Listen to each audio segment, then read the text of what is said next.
इस चैनल पर आपको रोचक, रोमांचक और शिक्षाप्रद कहानियाँ देखने को मिलती हैं।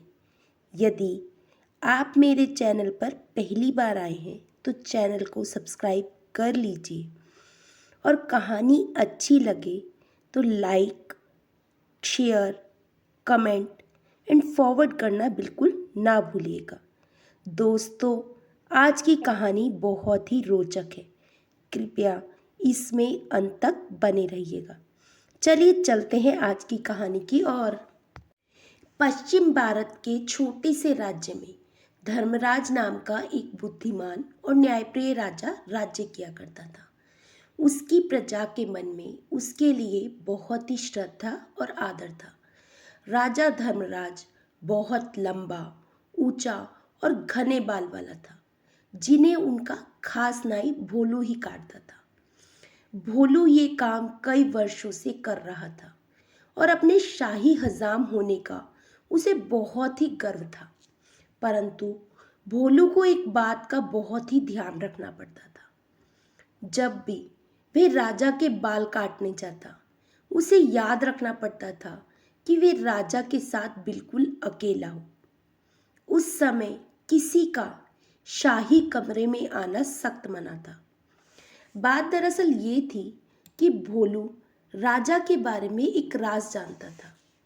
राजा के सिर के दोनों तरफ दो छोटे छोटे सिंह उग रहे थे। ये बात सिर्फ राजा और उसका नाई ही जानता था। जब भोलू ने पहली बार ये नज़ारा देखा तो वह भी भौचक्का रह गया, लेकिन उसने राजा से वादा किया कि इस बात का जिक्र वह कभी किसी से नहीं करेगा। भोलू राजा से बोला, महाराज, आप निश्चिंत रहें, आपका ये राज मेरे पास सुरक्षित है।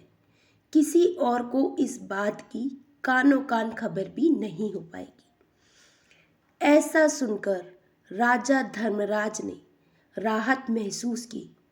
उसे डर था कि अगर लोगों को इस बात की जानकारी हो गई तो राज्य भर में उसकी खिल्ली उड़ाएंगे।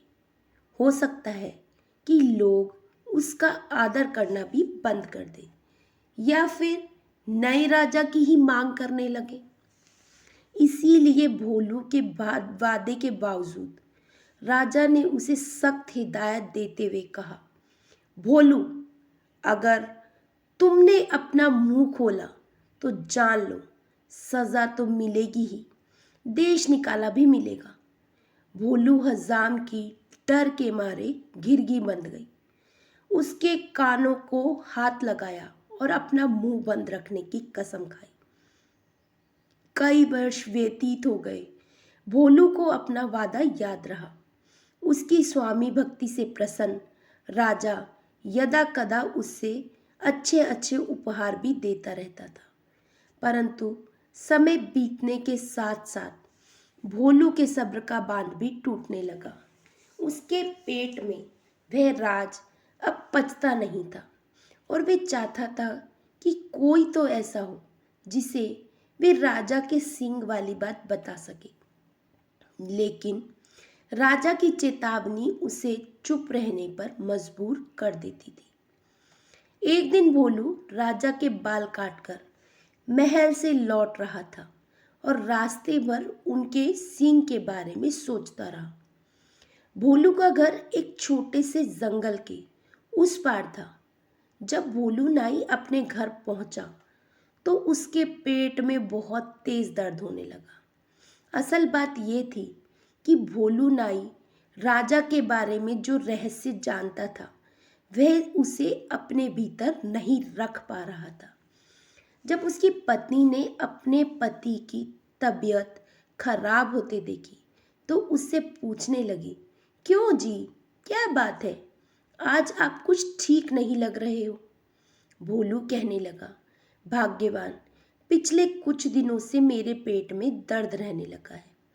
तब भोलू नाई के मन में ये विचार आया, क्यों ना वे राजा के रहस्य के बारे में अपनी पत्नी को ही बतला दे, जिससे कि उसका पेट ठीक हो जाए। लेकिन तभी उसके मन में दूसरा विचार आया कि उसकी पत्नी तो बहुत ही बातूनी है। ये रहस्य जानकर वह अवश्य ही इसके बारे में पूरे गांव को बता देगी और फिर राजा मुझे सजा देंगे।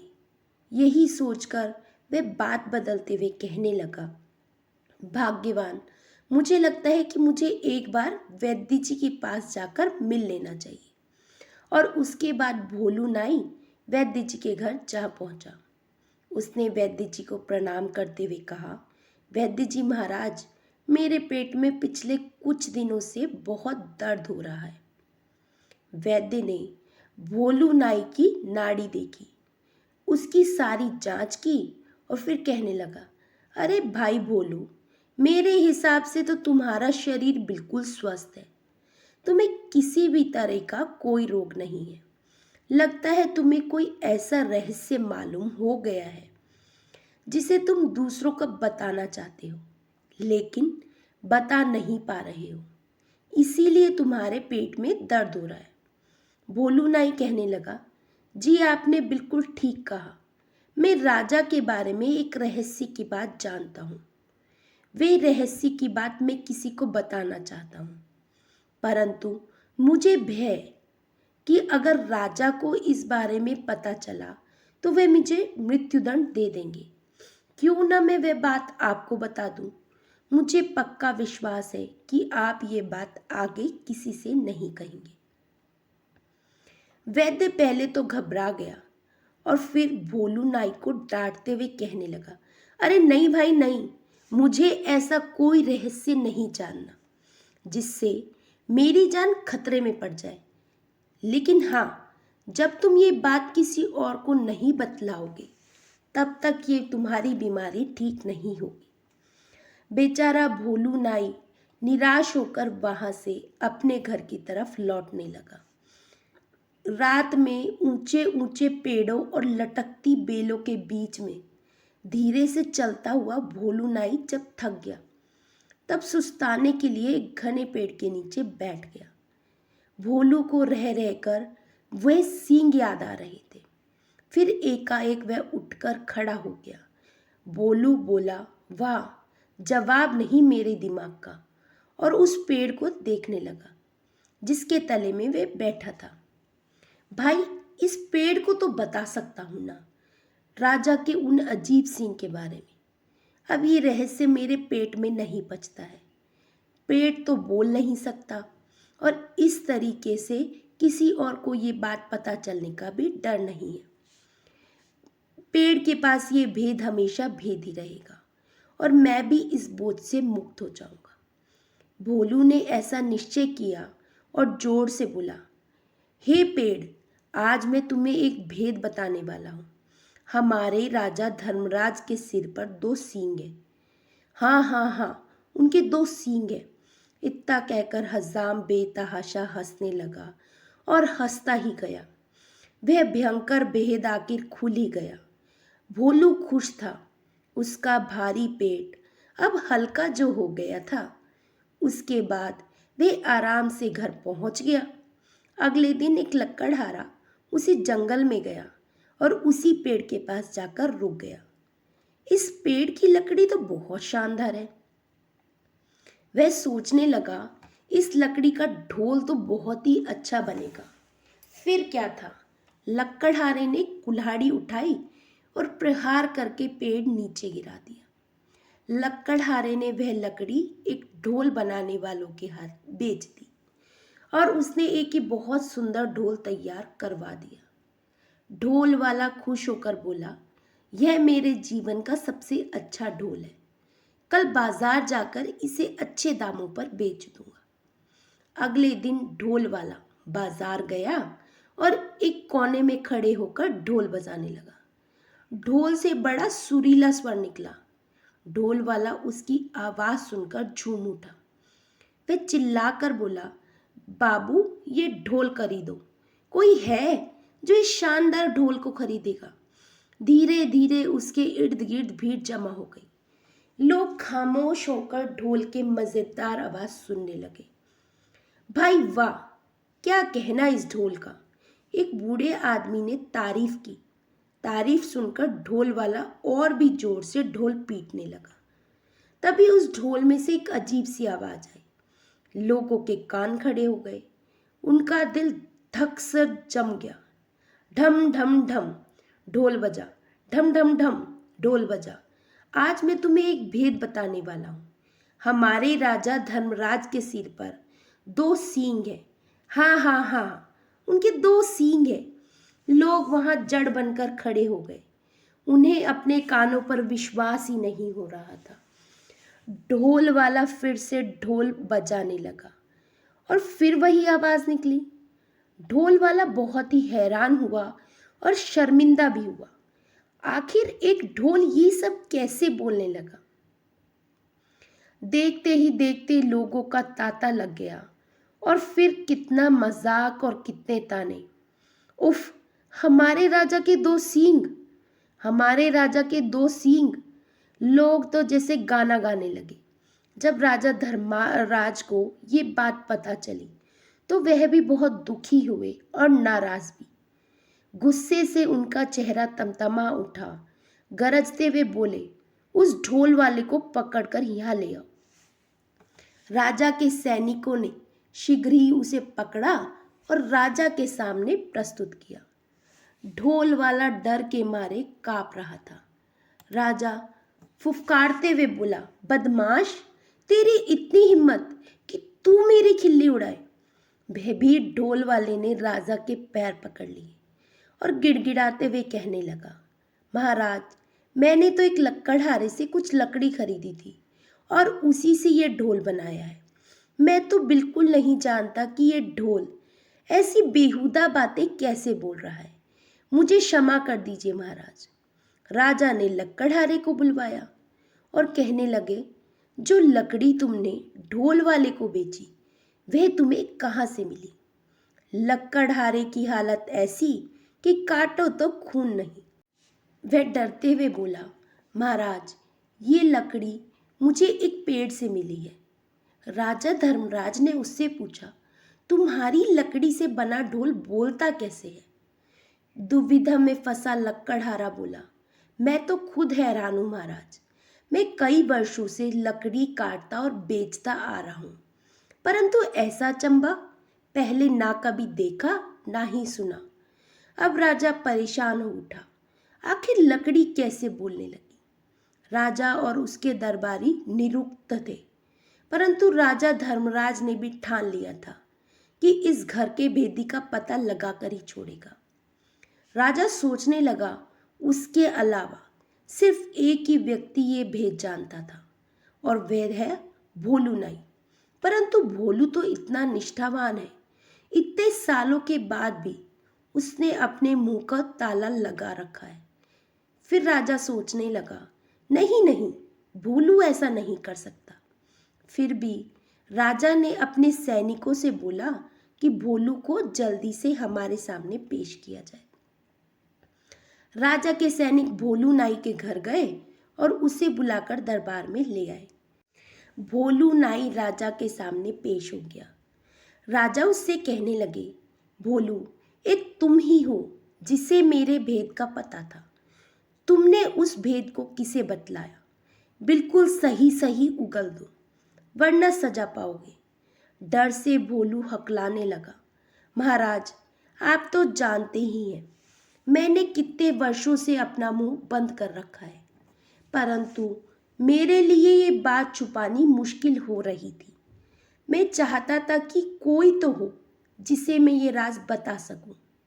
बोलते बोलते भोलू रुक गया और सिर झुकाकर खड़ा हो गया। राजा धर्मराज बोले, रुक क्यों गए? बोलो, बोलते रहो। फिर क्या हुआ? भोलू धीरे धीरे फिर से बोलने लगा। एक दिन जब मैं जंगल के रास्ते से घर लौट रहा था, मैं आराम करने के लिए एक पेड़ के नीचे बैठ गया। बस आपके बाल कटाई की बात याद आ गई और उन सिंह के बारे में भी सोच रहा था कि काश मैं इस बारे में किसी से बात कर पाता। आखिर मैं भी तो इंसान हूँ। तभी मेरे दिमाग में एक बात आई और मैं पेड़ को ये राज बतलाकर हल्का हो गया। सोचा कि पेड़ को बताने से क्या नुकसान हो सकता है। क्या मालूम पड़ता है कि इस पेड़ की लकड़ी ही बोल पड़ेगी। बुद्धिमान राजा ने पहेली बूझ ली और वह सोचने लगा, अच्छा, अब समझ में आया कि वह पेड़ था, सुन और बोल सकता था।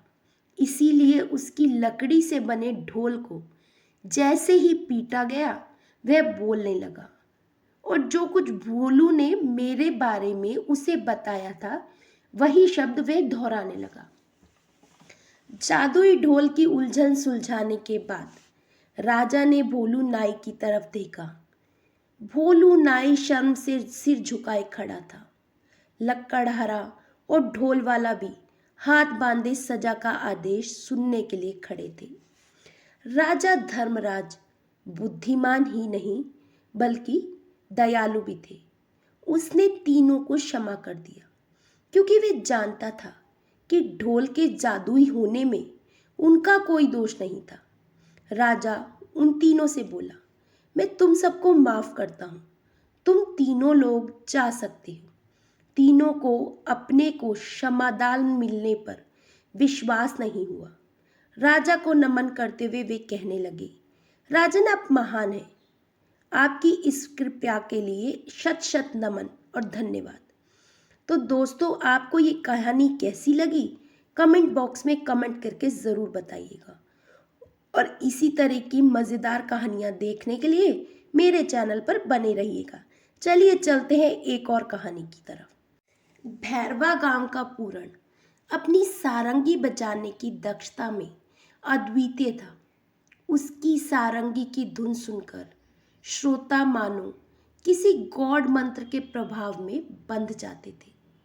लेकिन पूरण का स्वभाव गहन रूप से क्रूर और स्वार्थी था। एक दोपहर वे गांव के बाहर बने पुराने कुएं के समीप बैठकर अपनी सारंगी पर जादुई धुन बुन रहा था। तभी एक पथिक उस राह से गुजरते हुए वहां रुका और उसके पास बैठ गया। पथिक ने कहा, भाई, तुम्हारी सारंगी की तान तो हृदय को छूने वाली है। पूरण ने अभिमान भरे स्वर में कहा, धन्यवाद मुसाफिर, परंतु तुम कौन हो और यहाँ कैसे आए? पथिक ने उत्तर दिया, मैं लहरपुर राज्य से यात्रा करते हुए यहाँ आया हूँ।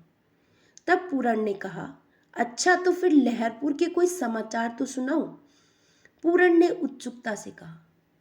पथिक ने कहा, लहरपुर में सब कुछ कुशल है, परंतु वहाँ के राजा लहर सिंह इन दिनों बेहद व्यथित है।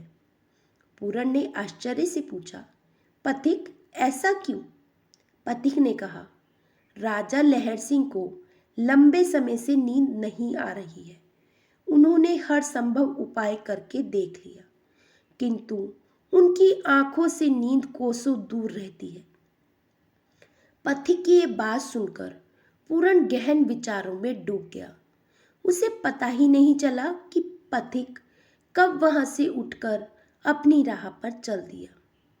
पूरण बस एक ही सोच में उलझा रहा।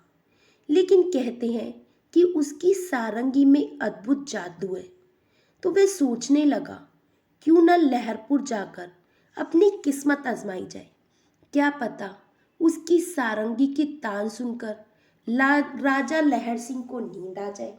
वैसे भी गांव में उसका कोई अपना नहीं था और यहाँ रहने का कोई विशेष कारण भी नहीं था। ये निश्चय कर पूरण ने उसी क्षण अपनी सारंगी उठाई और लहरपुर की ओर प्रस्थान किया। मध्य में चलते हुए वे अपने विचारों में खोया हुआ था। सोच रहा था, यदि मेरी सारंगी की धुन से राजा को नींद आ गई तो मेरी किस्मत संवर जाएगी। निश्चय ही प्रसन्न होकर राजा मुझे कोई अमूल्य इनाम देंगे।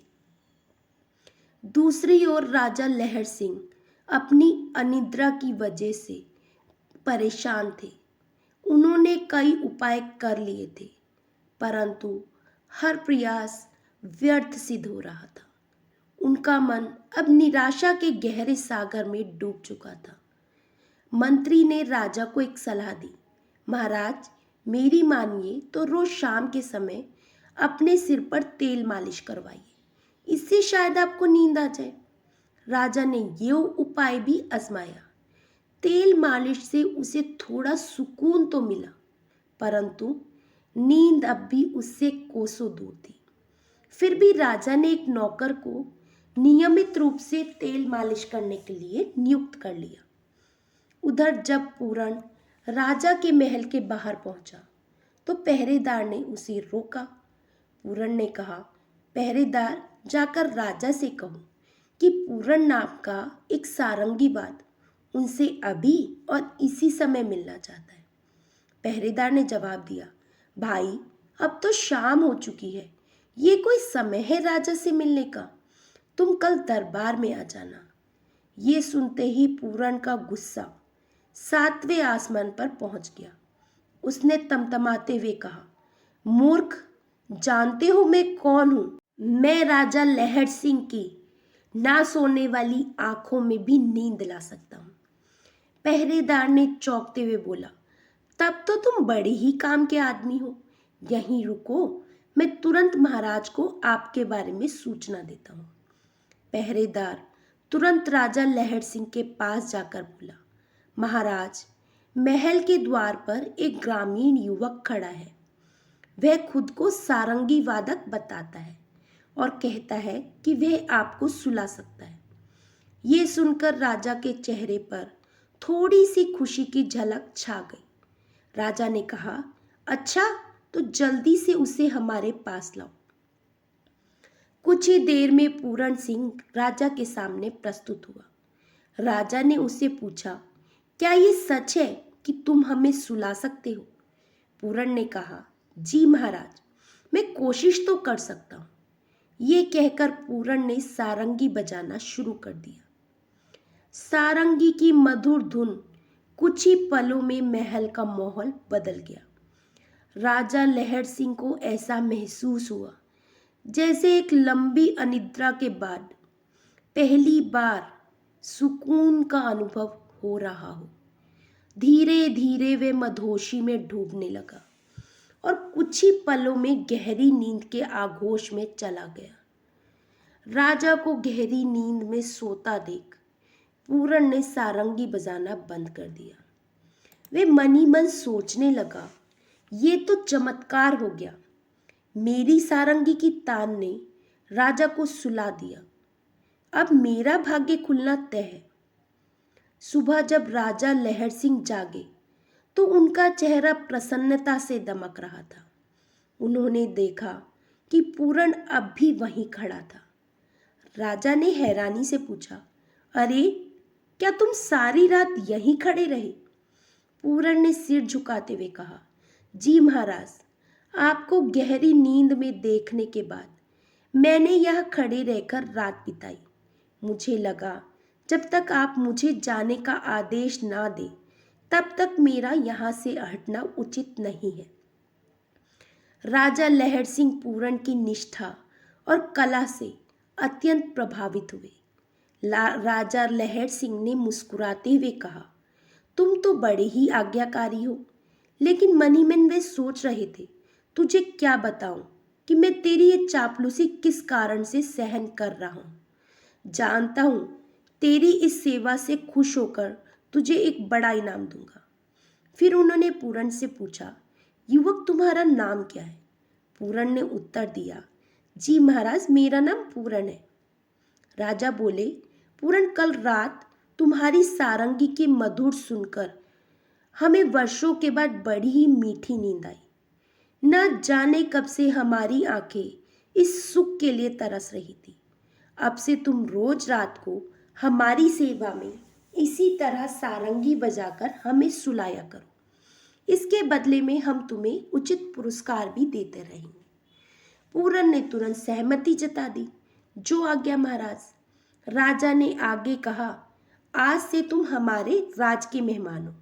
तुम्हारे रहने की व्यवस्था अतिथि गृह में कर दी जाएगी। राजा के आदेश पर पूरण को महल के अतिथि गृह में ठहराया गया। अब ये रोज का नियम बन गया।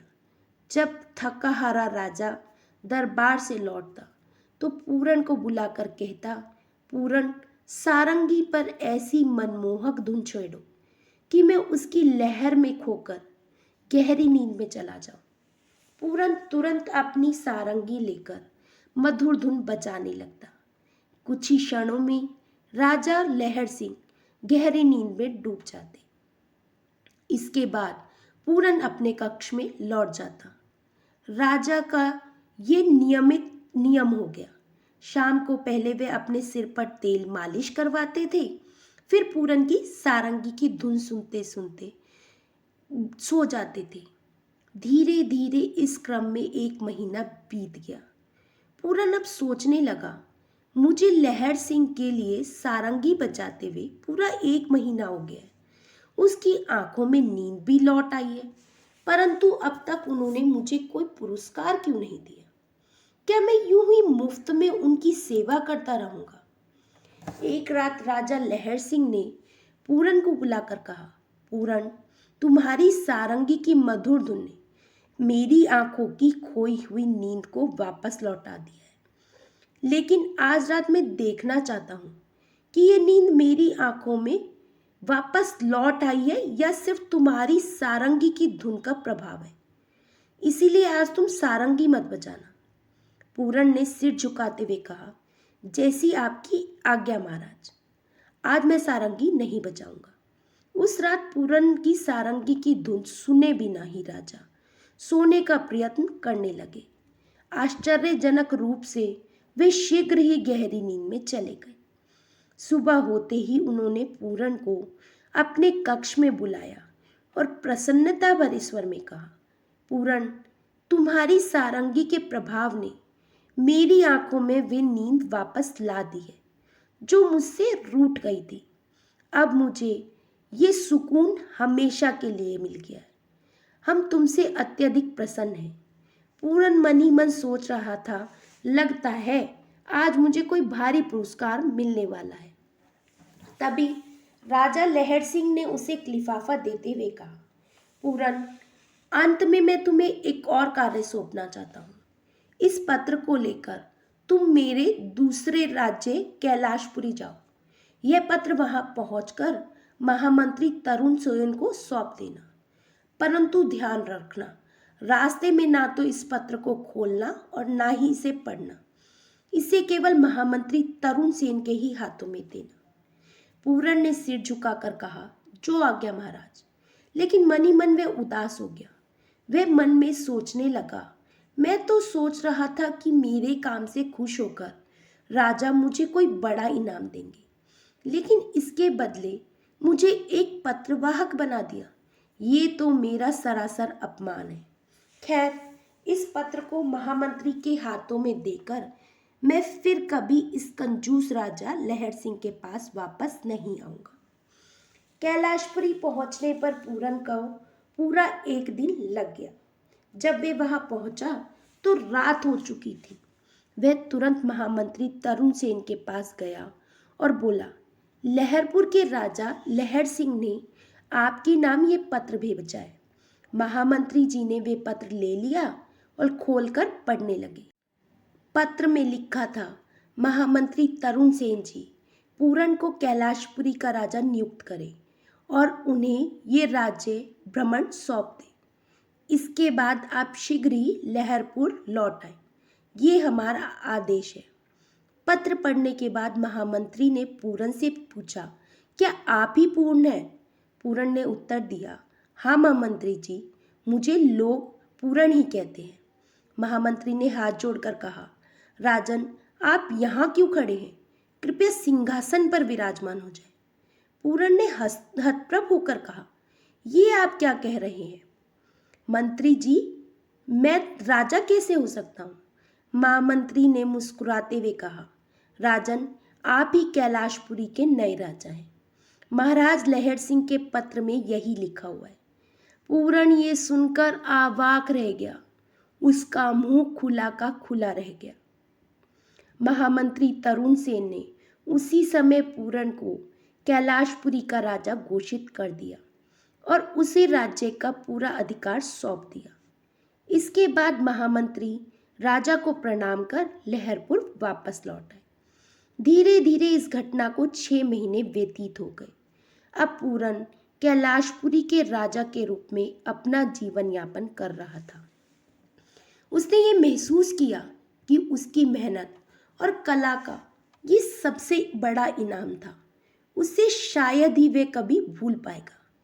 एक दिन राजा लहर सिंह ने सोचा, इतने दिन व्यतीत हो गए और मैंने एक बार भी कैलाशपुरी का दौरा नहीं किया। मुझे वहां जाकर देखना चाहिए कि सारंगी वादक पूर्ण वहां का राज्यकाज कैसे चला रहा है। उसी दिन उन्होंने कैलाशपुरी जाने का निश्चय किया। पूरे दिन की यात्रा के बाद जब वे कैलाशपुरी पहुंचे तो उन्होंने वहां के प्रधानमंत्री से पूछा, प्रधानमंत्री जी, राजा पूरन सिंह कहाँ है? प्रधानमंत्री जी थोड़े सहमे हुए स्वर में बोले, महाराज, राजा पूरन सिंह इस समय रंग महल में होंगे। वहां वे नित्य मदिरा का आनंद लेते हैं। ये सुनकर लहर सिंह ने गुस्से में कहा, क्या राजा बनते ही पूरन को ये आदतें भी लग गई?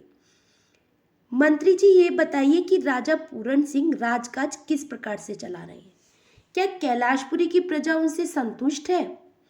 मंत्री ने सिर झुकाकर उत्तर दिया, महाराज, क्षमा कीजिए, आपने किसी सुपात्र को नहीं बल्कि एक कुपात्र को कैलाशपुरी का राजा बना दिया है। ये सुनकर लहर सिंह चौंक गए। उन्होंने सख्त स्वर में कहा, मंत्री जी, आप साफ साफ बताइए कि आप क्या कहना चाहते हैं। मंत्री ने गहरी सांस लेते हुए कहा, महाराज, राजा पूरन सिंह बहुत ही दुष्ट स्वभाव के हैं।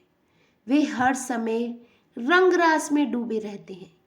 प्रजा के दुख दर्द सुनने के लिए उनके पास समय ही नहीं है। जब से वे राजा बने हैं, राज्य में अराजकता फैल गई है। वह बेटियों की इज्जत और आबरू भी सुरक्षित नहीं है।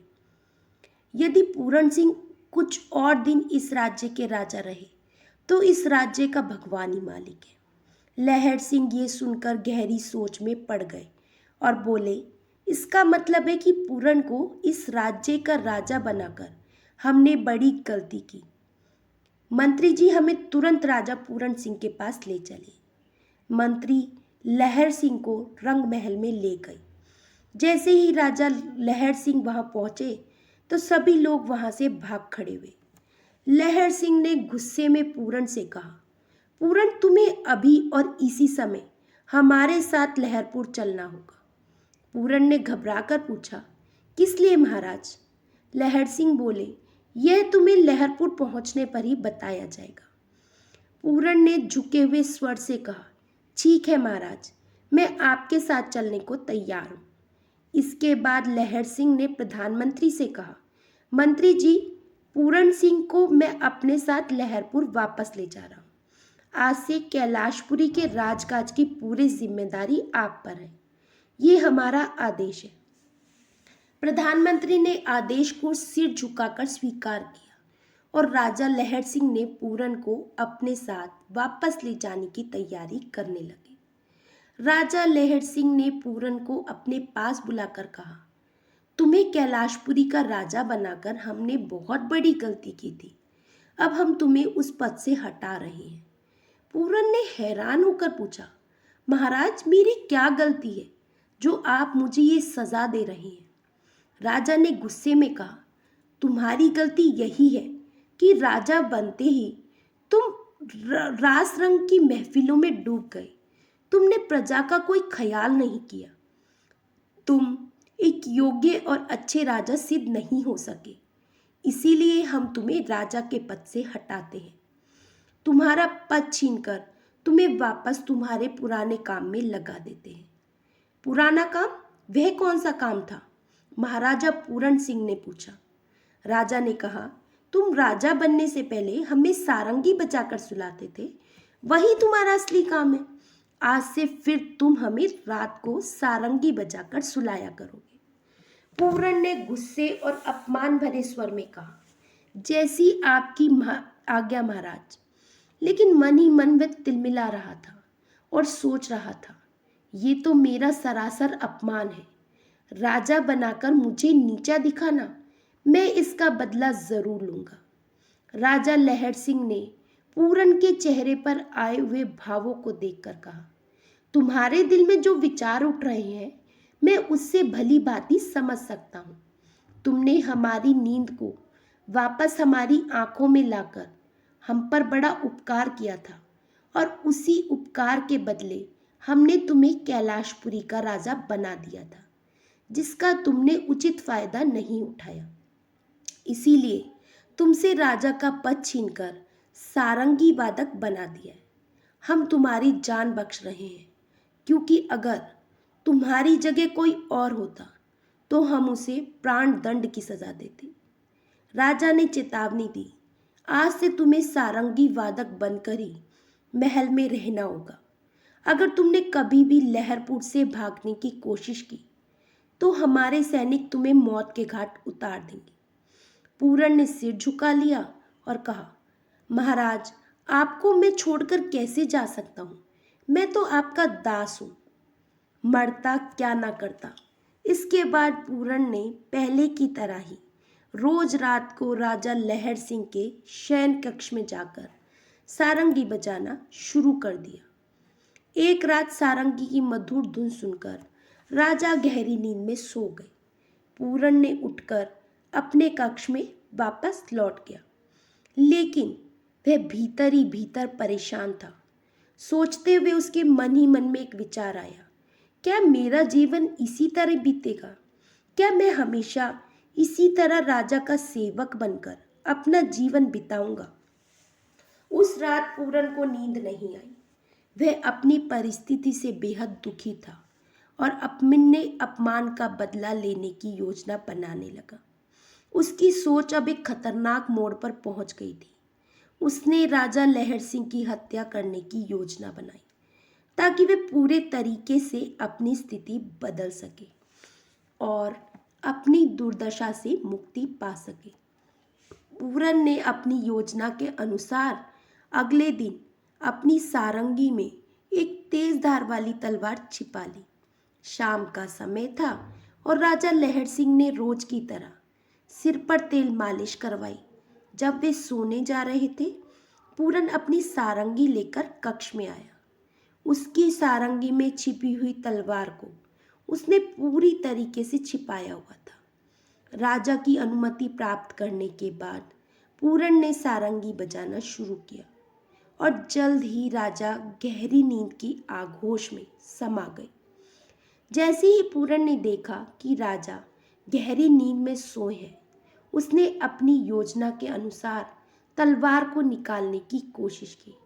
वह चुपचाप राजा की तरफ बढ़ा ताकि उसे किसी भी तरह से मार सके, लेकिन जैसे ही वह 2 कदम आगे बढ़ा, अचानक उसका पैर फिसल गया और वह लड़खड़ाते हुए तलवार के ऊपर गिर पड़ा।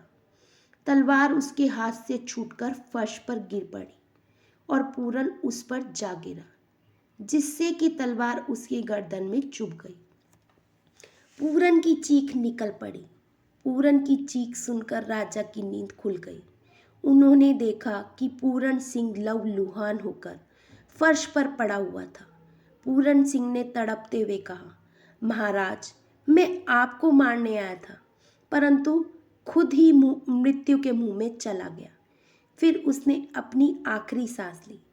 राजा लहर सिंह को सारी घटना का पता चला। पूरन ने उसे मारने का इरादा किया था, लेकिन उसकी मौत का कारण फर्श पर बिखरा हुआ तेल था, जो उस दिन तेल मालिश करने वाले नौकर ने छोड़ दिया था, जिससे कि पूरन का पैर फिसल गया और फिसलने के कारण वह जमीन पर गिर पड़ा और अपनी ही तलवार से अपनी गर्दन काट बैठा।